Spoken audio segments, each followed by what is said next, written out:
Fala galera que assiste o canal, meu nome é Ricardo. Se você quer de fato assumir o controle das suas finanças, clica no primeiro link da descrição. Dívida, com certeza tem gente se identificando, talvez, né? Espero que com valores muito mais baixos. A maior parte das famílias deve, mas também não costumam ser dívidas muito altas. Mas no caso a de gente vocês, tem uma média de R$ 4.000. 4 mil reais é a É média? a média de dívida do brasileiro. Eu tenho aqui uma estatística de quanto da renda está comprometida. Mais em de média, 50%. Não, a média é de 30,4% da renda mensal. Para quem está endividado.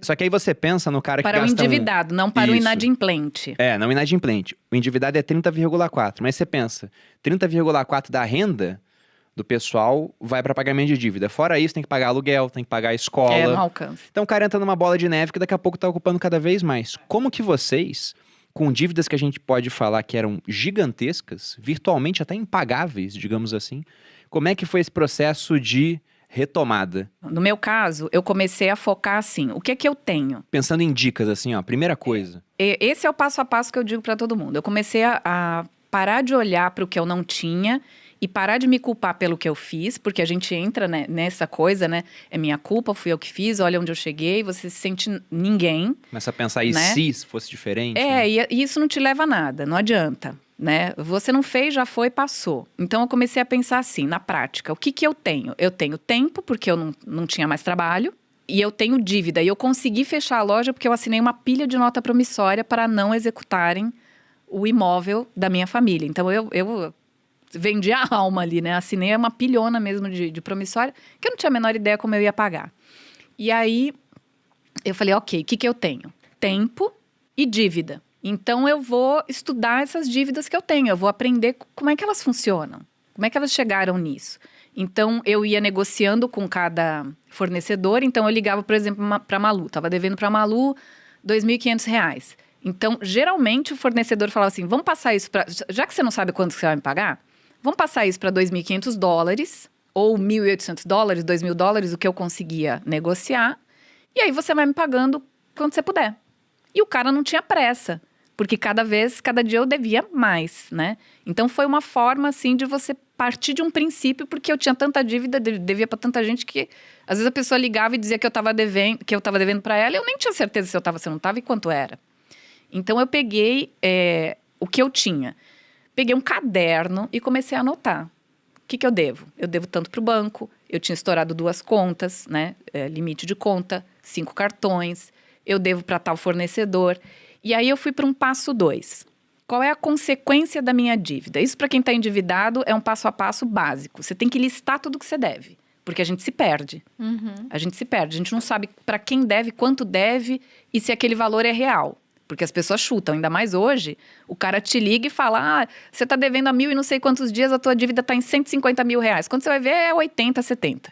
Porque os caras chutam, né? Que loucura. Então, o que você tem que fazer? Tinha cora lá em cima já. Eu totalmente amadora com dívidas, veja assim. Eu não verdade entendo esse nada. bilhete. Você tem que anotar para quem você deve, o valor original da sua dívida, essa é a dica. Qual é o valor original da sua dívida? Não é quanto o credor diz que você está devendo depois de um calhamaço de juro. Qual é o teu valor original? Quanto você devia lá atrás, antes da incidência de juro? 3 mil, 5 mil, 2 mil? Você tem que saber que valor é esse. O credor tem que informar por lei qual é o valor original da minha dívida. Segundo, qual é a memória de cálculo dessa dívida? O que é isso? Como essa dívida chegou ao valor que você disse que chegou? Então, se o seu valor original é 3 mil e o cara diz que você deve 18, como ele chegou? Qual é o cálculo que ele fez para chegar de 3 a 18? Você vai descobrir aí que você não deve 18. Que você deve muito menos. Então, você já começou a melhorar a tua situação. Outra coisa, negociar para chegar o mais perto possível do valor original da tua dívida. Isso eu aprendi numa época que não tinha internet, que não tinha nada disso. Então, eu fui pensando, como é que eu vou fazer isso, né? E eu dizia para a pessoa, olha, eu te devo 3, você está falando que eu devo 20. Eu tenho 2,5. Você quer? Você já era crédito podre, entre aspas, né? Era inadimplente. Era. O cara às vezes nem espera receber, ele dá um E o baita que no o pessoal desconto. me dizia? O pessoal falava assim, Patrícia, todo mundo quebra aqui no braço. E ninguém paga ninguém. Quando você quebra, você vai embora. Você não paga ninguém, você some e recomeça a tua vida em qualquer lugar. Eu dizia... Foi aí que você mudou de nome, porque anteriormente era Daniela, né? E mudou pra Patrícia. Pois é. Eu dizia, não, eu sou a exceção, eu vou pagar. O pessoal dizia, imagina, a chinesada vai tudo embora. Eu dizia, eu não sou chinês, né, para começar, e eu vou pagar, eu vou ser a exceção, eu vou pagar todo mundo. E o pessoal ria, até os meus credores riam. Imagina, você vai pagar nada. Eu dizia, eu vou pagar. Então, eu comecei a trabalhar com o que eu podia, fazia tradução, fazia revisão de texto, qualquer coisa que aparecia, eu fazia. Pegava um pouquinho de mercadoria que tinha sobrado, saía com uma sacolada, assim, para vender. E nessa época eu fiquei muito doente, porque eu foquei tanto em pagar dívida que, assim, eu não reservava nada para minha própria subsistência. Então, a minha geladeira era água, não tinha nada. Nada, absolutamente nada. Hoje eu tenho 48 quilos. Eu pesei 37. 37 que a Patrícia é bem 37. baixinha. Eu tenho 1,55 m. Mas mesmo assim é nada. Era uma caveira. Então as pessoas inventavam que eu estava doente, que eu tinha a Patrícia pegou AIDS, a Patrícia tá usando muita droga, por isso que ela quebrou. Porque traficante tá atrás dela. Você falou porque eu paguei vendendo drogas, as pessoas diziam, né? Ela tinha... Imagina, um dia eu tinha um Audi, naquela época era um carro muito caro, né? Em 2001. Eu tinha um Audi... Importado, né? Era importado, 0 quilômetro, né? O Ayrton Senna trazia para o Brasil, né? O grupo loucura. Ayrton Senna. Num dia eu tinha um Audi 0 quilômetro, lá que estava com seus 8 mil quilômetros, no outro dia eu não tinha dinheiro para pagar o ônibus para voltar para casa. Então, foi assim, uma perda muito grande. E as pessoas diziam, não, ela tinha aquele carrão porque ela vendia dorgas e não sei o quê. E agora ela tá, né, virou essa caveira porque ela usa crack. Usou todo o estoque. E assim, eu tinha fome, na verdade, né? Porque eu não comia mesmo. Eu não conseguia dormir, foi muito complicado. Mas eu fui negociando, fui pagando com o que eu tinha. O que eu tinha em casa eu oferecia. Eu me lembro que eu tinha uma esteira elétrica, sabe? Que aquelas que viram assim... suporte para qualquer coisa que você não usa. Então, eu negociava, eu dizia assim, olha, eu te devo R$1.000, eu tenho uma esteira aqui, eu paguei R$700, tá novinho, não sei o que, o cara aceitava. Então, só que você tem que vir buscar porque eu não tenho como entregar. Então, era assim que eu ia negociando. Em quanto tempo você pagou as dívidas? 11 meses e 20 dias. A custo de 12 quilos. A custo de 12 quilos. Assim, saúde. Eu dizia, eu não vou fazer outra coisa na minha vida... que não seja pagar uma dívida por dia ou negociar uma dívida a cada dia.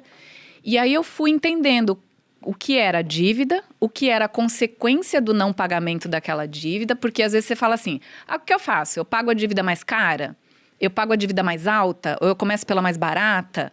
Eu digo assim, você tem que enxergar qual é a tua dívida e qual é a consequência. Porque, por exemplo, uma conta de luz que eu não pago, a consequência é muito grave. Eu vou ficar sem luz. Então, eu tenho que pagar. O cartão de crédito tem uma consequência grave que é a alta do juro, mas não adianta eu ficar pagando só um pouquinho. Eu vou ter que juntar para quitar de uma vez só. Então, essa daqui vai ficar para depois.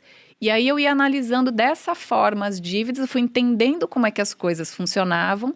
Eu fui negociando, eu entendi que a dívida era um produto que eu tinha. Eu perdi a vergonha, porque você fica muito envergonhado, né? Então, eu perdi a vergonha. Eu digo, gente, a minha dívida é um produto, ela tem um valor. Então, eu vou negociar esse valor. É a mesma coisa se eu for comprar uma geladeira. Quanto é essa geladeira? 5 mil? Tá, eu tenho 4,5, e aí? À vista. Então, eu fui entendendo isso. A minha dívida é um produto, eu vou negociar esse produto. E aí eu coloquei para mim, em 1 ano eu vou pagar. Porque eu levei menos de 1 ano para me afundar, eu vou ainda me dar 1 ano para eu me levantar. E conseguiu. E foi 11 meses e 20 dias que eu paguei a última dívida. Eu queria comprar aquele rojão de 13 tiros, sabe? Mas não tinha dinheiro. Mas foi muito legal, assim. Foi uma experiência muito boa, né? Depois que acabou, né? Depois que acaba, você vê quanto você aprendeu, né?